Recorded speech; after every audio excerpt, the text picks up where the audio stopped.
It is Friday, July 19th. Let's talk PlayStation.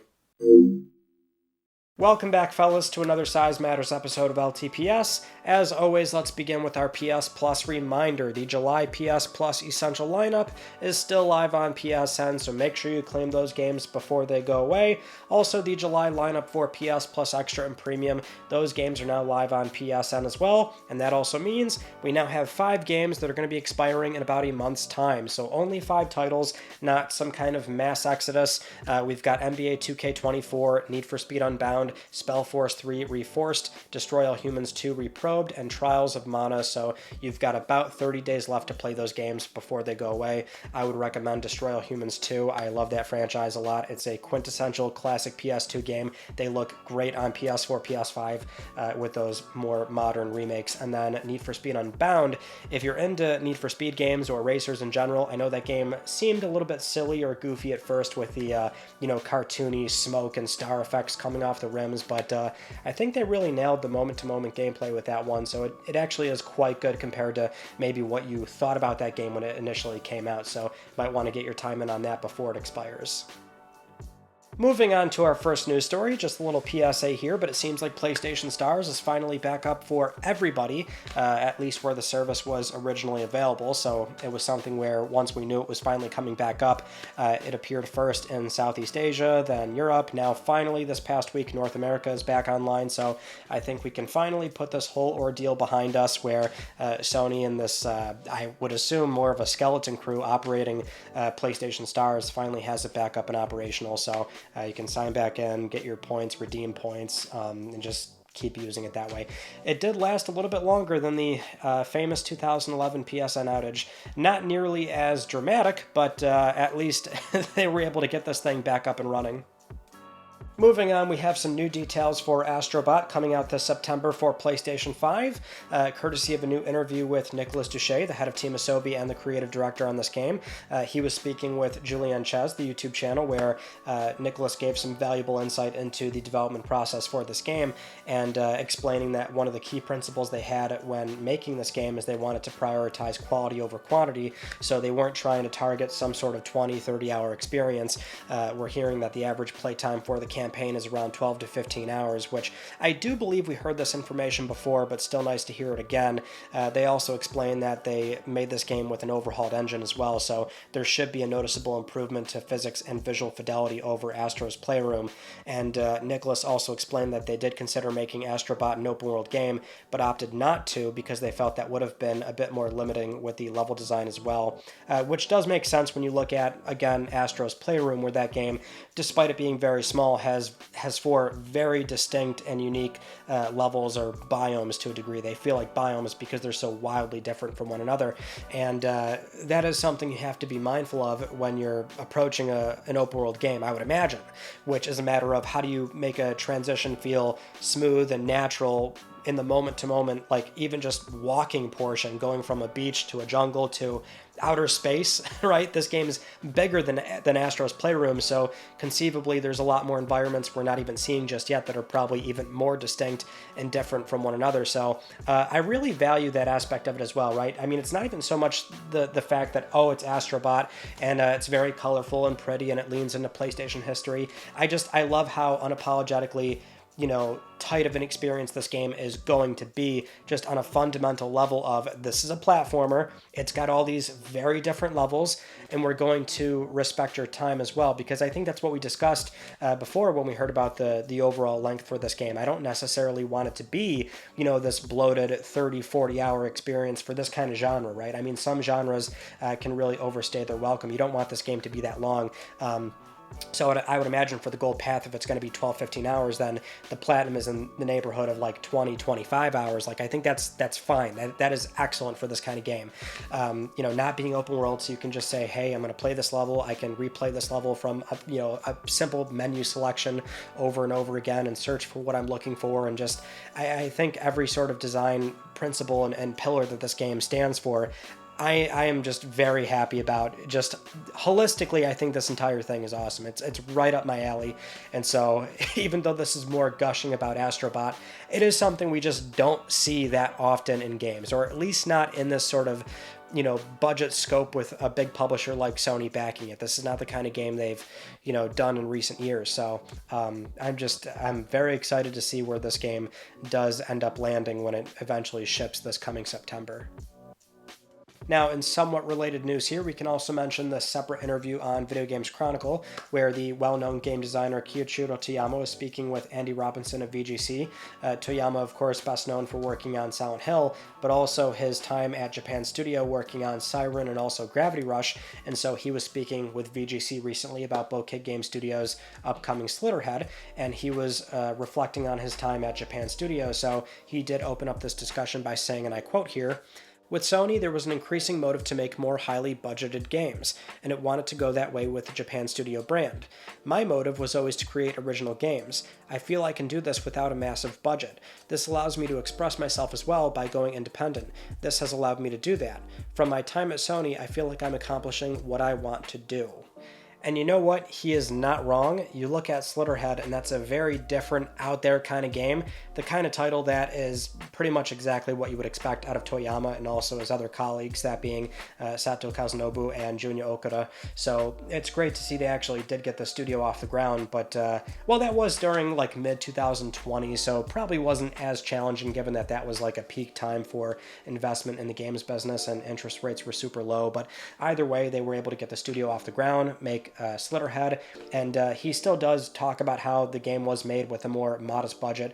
It's smaller in scope, and that's the kind of game he wants to make where that wasn't necessarily where Sony was at the time in 2021, or rather, building up to that point, obviously, because he left a year prior to the closure, but this was around the time, like 2019, where Sony was, SIE was reincorporating their headquarters in California. There was more pressure across all these studios to do, bigger and better games and have this more wide global appeal, because that was the problem with Japan Studio titles, is that despite how much I loved them, how much, a lot of you probably did love them, they did not sell. They were very quirky, small, unique, and different, and, they were the kind of games that were, yes, made in Japan, and they probably appealed to a lot of Japanese customers, but they were still sold and shipped on a global scale.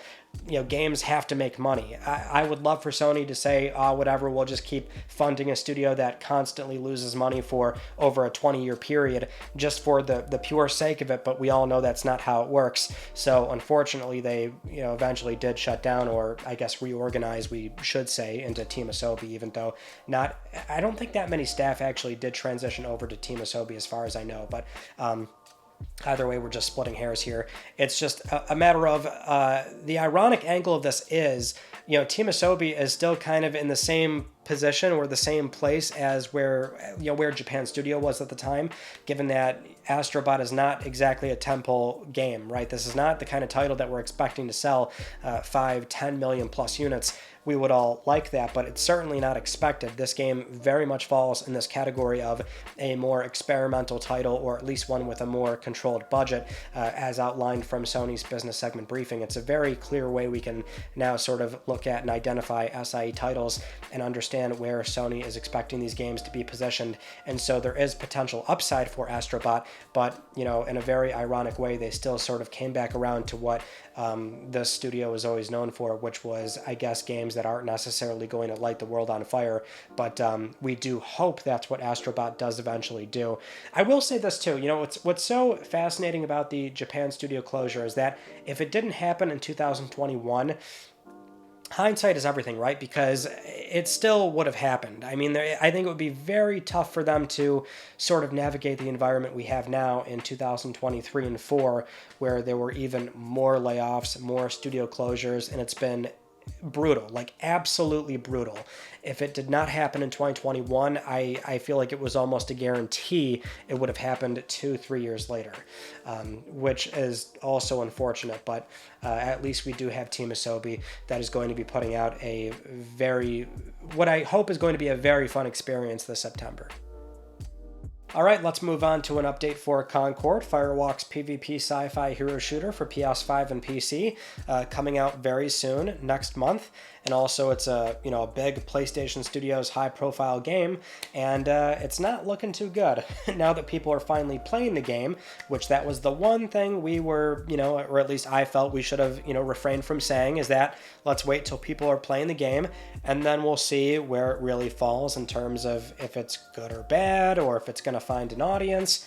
Now I think we can say it's going to be a tough uphill battle for this game. So last weekend was the early access beta. That's where those that pre-ordered the game on Steam could play the game, or on PS5. Sony opened it up to a lot more people, where if you had a PS Plus membership, then you could play it. Now that's obviously the one aspect where we can't examine PS5 player counts, but on Steam it was pretty brutal. So again, you had to pre-order the game to play it back then, but it was a peak player count over 24 hours of 1,124 people, which is not good, right? Kind of abysmal. But this is also a pretty opportune time for a lot of people to be exposed to the game, because it is a very high-profile new hero shooter on the market. So it's going to be one of those things where you've got a lot of big-name streamers playing the game and giving it a lot of exposure. Right now, Sony was sponsoring some streams, but other people just dived in and tried the game out. And this is, the kind of title where it is a hero shooter. It's going to, or at least it's supposed to have, this wide mass market appeal. So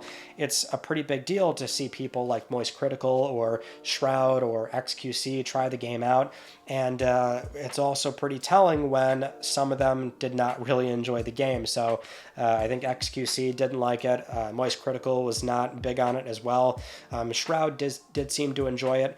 I know Jack Frags was one where that was a sponsored upload, but that's sponsored, so any sort of like genuine excitement or thrill for the game, there's obviously a conflict of interest there, so not sure what we can really say. But the one angle that we can look at here is that any sort of discussion or comments thread surrounding this game, it's pretty brutal, right? It's a lot of like, this game is trash, it's Destiny 0.5 or Overwatch 0.5, it's Guardians of the Galaxy at home. I mean, it's a lot of that. Now, I will say it's not like outright hatred. I mean, I'm seeing some comments left and right of people saying, you know what, I jumped in, I actually enjoy it, or I'm picking up what they're laying down. I like the gameplay loop. I can see what they're trying to do, and they just need to get some of the balancing in place and maybe speed the game up a bit, because I guess that was a very big complaint with the game overall, which that's why these games are just simply not for me. I would not have anticipated that was like a big complaint with the game, is that I guess it feels very slow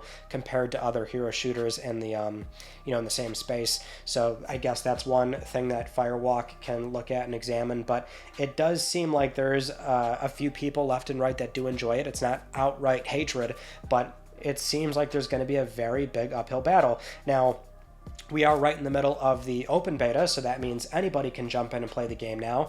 And again, the only place where we can really examine player counts is Steam. And so at the time of filming, the peak player count is around 2,400. So that's really not much bigger than the closed or the early access portion, I should say. So maybe that number will climb as the day goes on and the weekend kicks off, which, you would assume that is going to be the case. But it just, I don't know, man. You got to remember, right? Like, it's even when you look at the big streamers that are playing the game, like the exposure has already happened, right? When they're speaking to an audience of hundreds of thousands of people, but the actual in-game player numbers are the low thousands, that's bad. That's dire. I think it's very clear now we can say, yes, the game is going to have a bit of a struggle here trying to find an audience. Maybe it will find a very small one, and perhaps over time Firewalk can really foster that and let word of mouth, do some favors for the game, and eventually it does climb in a more natural, organic way, and it doesn't have this sort of catapult like immediate success that others sometimes have. I mean, it seems like that might be the path that they'll have to go down.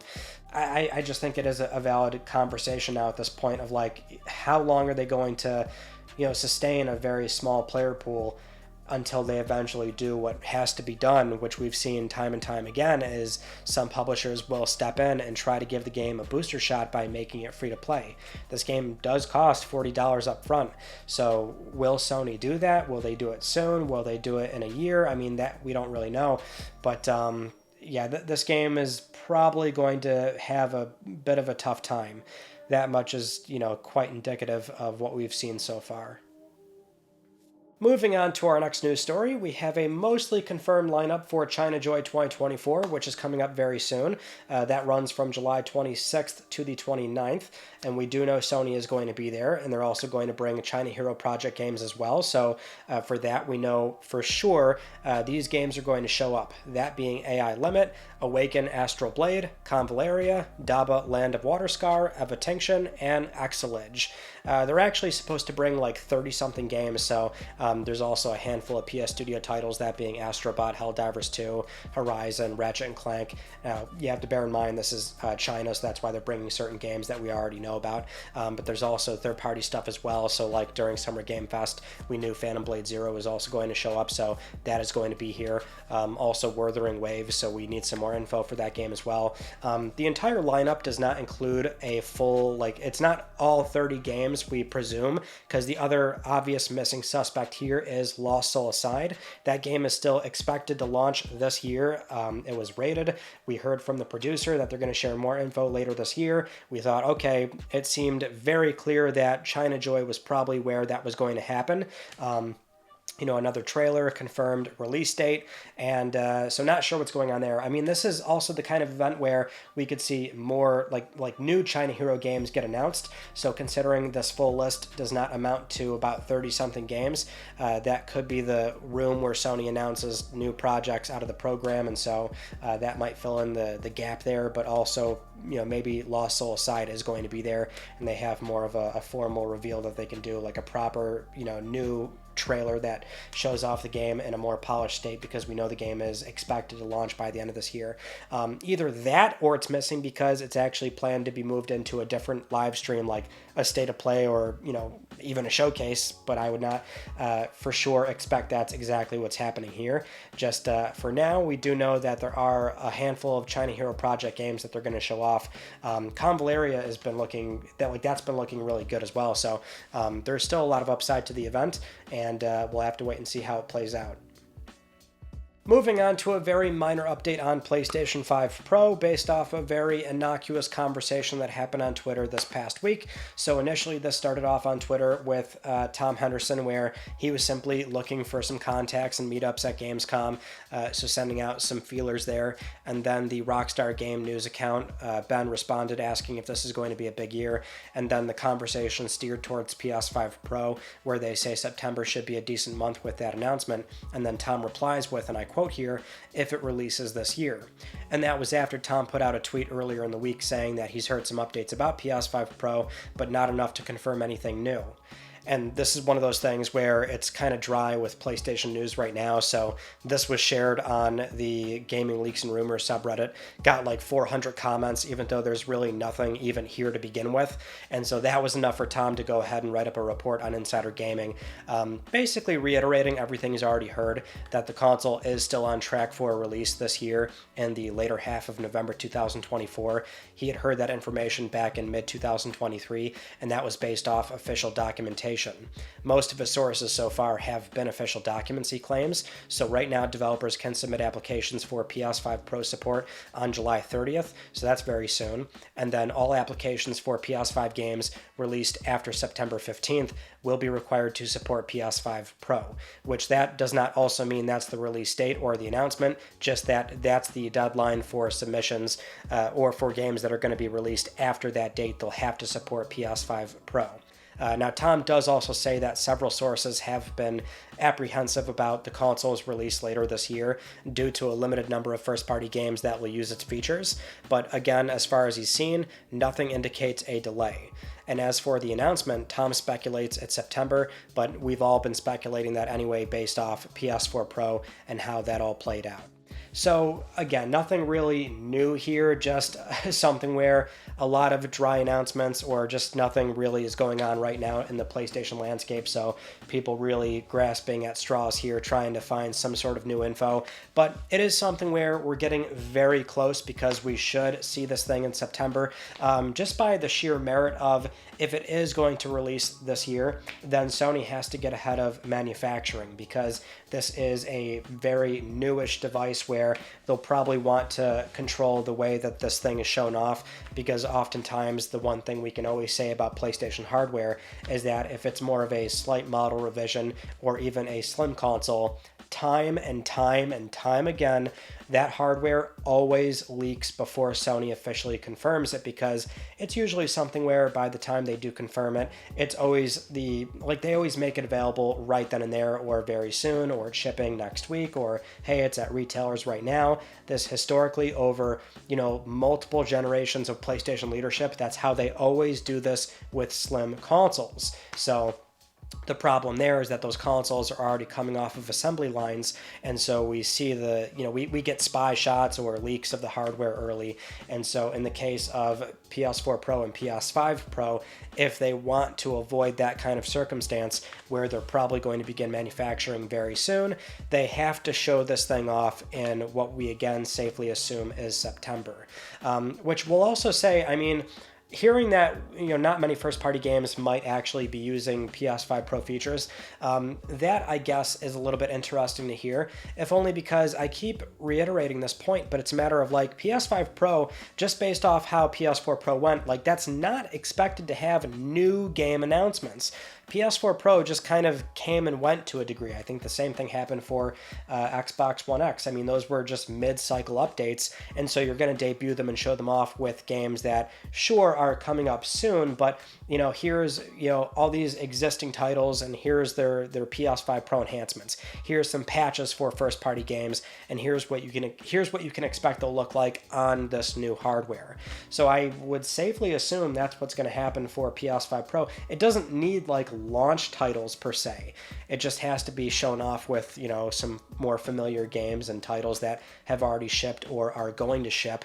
And that's kind of what Sony can easily get away with. This is really kind of a low volume enthusiast device, because it's not meant to be high volume. And I just think we'll probably still see it very soon, on track with a September reveal and then some kind of launch in November. If that doesn't happen, I feel like there's maybe some other just issues fundamentally going on internally, be it either manufacturing, or maybe they do want to make sure there's just a lineup of at least a number of games that do have some patches ready to go live on PSN, and maybe they will want to make sure that is ready to go before they debut this thing. But either way, I think this thing's probably still right on track. Now let's move on to some more video game sales data, this time taking a look at Europe, where this comes from GamesIndustry.biz, citing the GSD, which tracks video game sales data in Europe across various different countries. And so we're getting some data going over the first half of 2024, which so far game sales are down 1.6% compared to 2023, but considering last year had titles like Hogwarts Legacy, Tears of the Kingdom, Jedi Survivor, and Diablo 4, that's actually, I would consider, a good result. Console hardware is down 24% compared to the first half of 2023, with Switch being down 32%, Series S and X being down 37%, and PS5 being a bit more resilient, being down 16%. But again, these consoles are all pretty much at their bell curve, Switch very much so, being in the closure years of its life cycle, but Series X and PS5 being in the back half now. What's really eye-opening, though, is that the top 10 best-selling games for the first half of this year, this includes physical and digital data, with the caveat being Nintendo does not share digital data, and also there was no data available for Palworld, which would probably be in the top 10. But we can see here that there's only 2 newly released games released this year that are in the top 10, and that is Helldivers 2 and The Last of Us Part 2 Remastered. Miraculously, that one is number 10, but the only 2 new 2024 games in the top 10 are these 2 SIE titles, and well, that's also noteworthy given that we've had some other pretty big high-profile games, that being, Stellar Blade, Rise of the Ronin, Final Fantasy VII Rebirth, obviously, and these games, to a degree, did well, as in, they sold millions of units. Now, there's something else to be said about how the publisher might have felt about those games, but it's just pretty nutty that for the first half of 2024, the top 10 is still primarily dominated by, well, unsurprisingly, EA Sports FC 24, but also the more usual suspects, that being your Grand Theft Auto 5, your Call of Duty, Red Dead Redemption 2, Hogwarts Legacy is actually still going strong, which is not too surprising there either,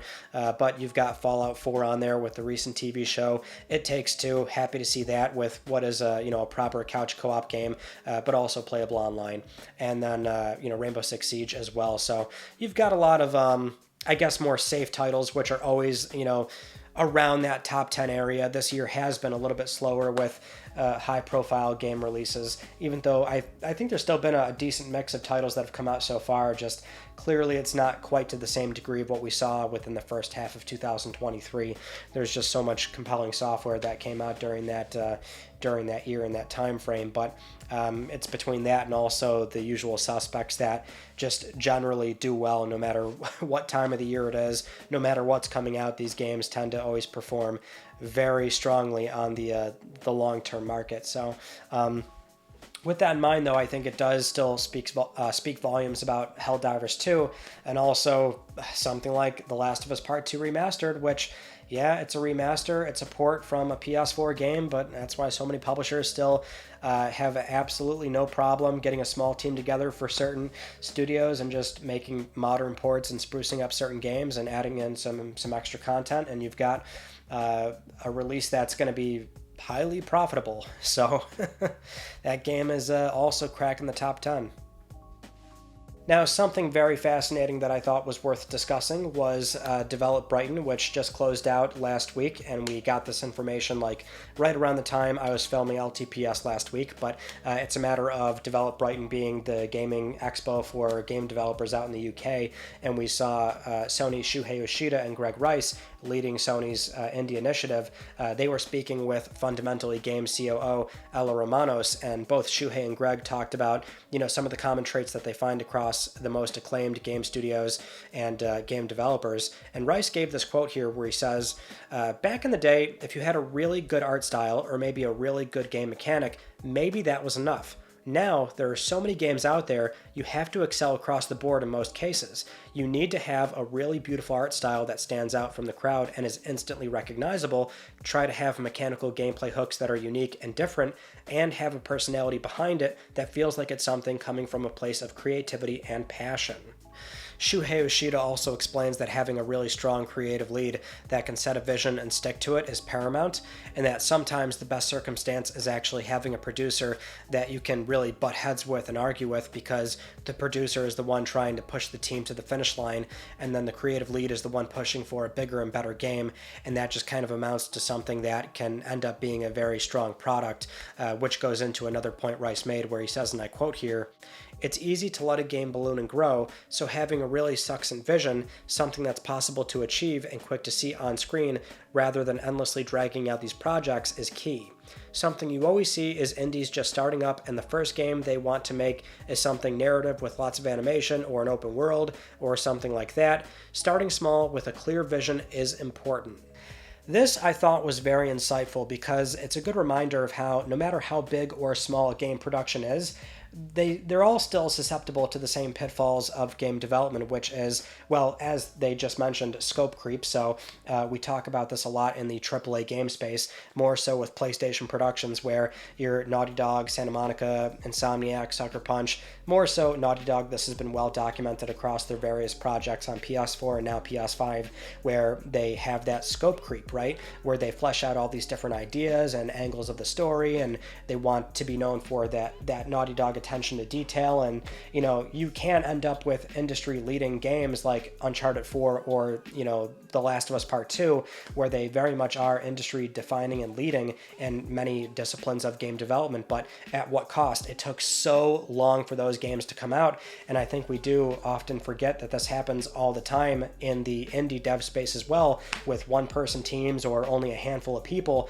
But we've got a number of indie games that were announced years ago, and they're still not out, and there's no sign of them coming out anytime soon. So this does happen just as often in that space as well. And the other angle to consider, to Rice's first point, is that the stakes are a lot higher nowadays in today's environment, where you do have to fire off on every cylinder of your game to really capture an audience and be received well and, you know, be financially advantageous, right? I mean, I kind of think about like maybe around like PlayStation 2 era and below. So everything around that time and below it, where it's like he says, you know, you can be just kind of like visually, you know, kind of stand out, but maybe the gameplay isn't all there, or there's just other angles of the game that don't really come together, but there's still something there that's enjoyable and fun to play. And that was enough, right? Not as many games came out back then. Everything was a la carte, so you just had to pay for it and enjoy it. And maybe one could argue that was a, you know, not a great way to go about playing games, and we're in a much better spot nowadays, but it was still something where a lot of titles were more financially viable versus now, where it kind of leans into the whole, you know, ongoing rhetoric we see time and time again with like big titles that come out and then review scores, right? I mean, if something's not like a 9 and up on Metacritic across various different review sites, if it's not seen as critically acclaimed right off the jump, then to a lot of folks, it's like an immediate write-off, as in like, oh, if it's an 8 or a 7, then the game must not be that good or something, when it's still obviously a good or even great game, just not something that is really standing out and rising above the occasion of everything else that came out before it. So it's just a very weird spot that we're in right now, but it's seemingly been like that for a few years now at this point, and I don't see it changing anytime soon. It just seems like with how much saturation there is, how many games that come out, the stakes are a lot higher, and that's why we've got this sort of reckoning going on too, right? Where there's a lot of studio closures and layoffs, and it's just a very tough environment. But I thought this was really fascinating to hear from two people, especially Shuhei, right, where he used to lead, you know, AAA production and now also focuses on indies as well. So he's been around the block for a long time. And also, not to undermine Greg, he had a lot of time at like Double Fine and things like that, so he's seen a lot as well. But it's always really valuable insight to hear them and talk about what they, you know, what they've identified across various studios, and what really what kind of key indicators they're looking for that says this game's going to turn out okay.